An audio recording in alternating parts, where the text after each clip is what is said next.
The EU is still struggling to accept the UK is now an independent sovereign nation, Lord David Frost has said. Britain's chief negotiator of the EU trade deal has told peers Brussels is still learning to adapt to the new relationship with the UK. He said relations had been more than bumpy and said a different approach from the EU is required. He told the Lord's European Union Committee, "We said last year during the negotiations that we wanted friendly cooperation between sovereign equals as our vision of the future, and that's still what we want. I don't think that's been quite the experience of the last few weeks if we're honest about it. I think the EU is still adjusting somewhat, as we thought they might, to the existence of a genuinely independent actor in their neighborhood, and obviously there's been a certain amount of disagreement over the vaccine issues which in many ways have created political difficulties on the EU side." Lord Frost, who spent over a year locked in talks with Brussels, criticized the behavior from the trade bloc since the end of the transition period.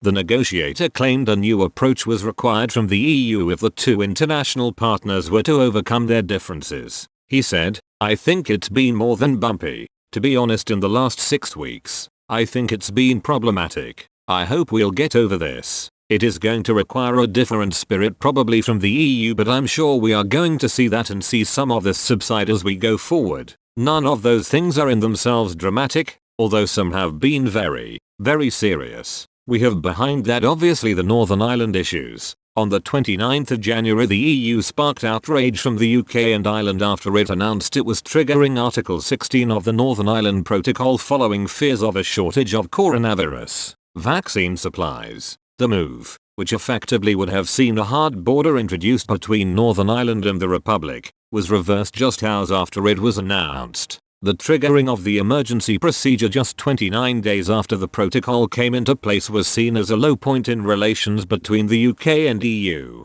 Despite the frictions over the past 5 weeks, Cabinet Office Minister Michael Gove said he was confident the government and Brussels would overcome their differences in the months ahead, comparing the difficulties with the EU to the turbulence when an aeroplane takes off. He told the Lord's European Union Committee, "We all know that when an aeroplane takes off, that's the point when you sometimes get that increased level of turbulence. But then eventually you reach a cruising altitude and the crew tell you to take your seatbelts off and enjoy a gin and tonic and some peanuts. We're not at the gin and tonic and peanuts stage yet, but I'm confident we will be." Mr. Gove will meet European Commission Vice President Maros Sefcovic in London on Thursday to discuss the problems faced in Northern Ireland as a result of the new trading arrangements. Last week, Mr. Gove sent a letter to Mr. Sefcovic demanding some changes to the Northern Ireland Protocol. Among the demands were an extension to grace periods for the transport of some chilled food from Britain to the province. Earlier this week,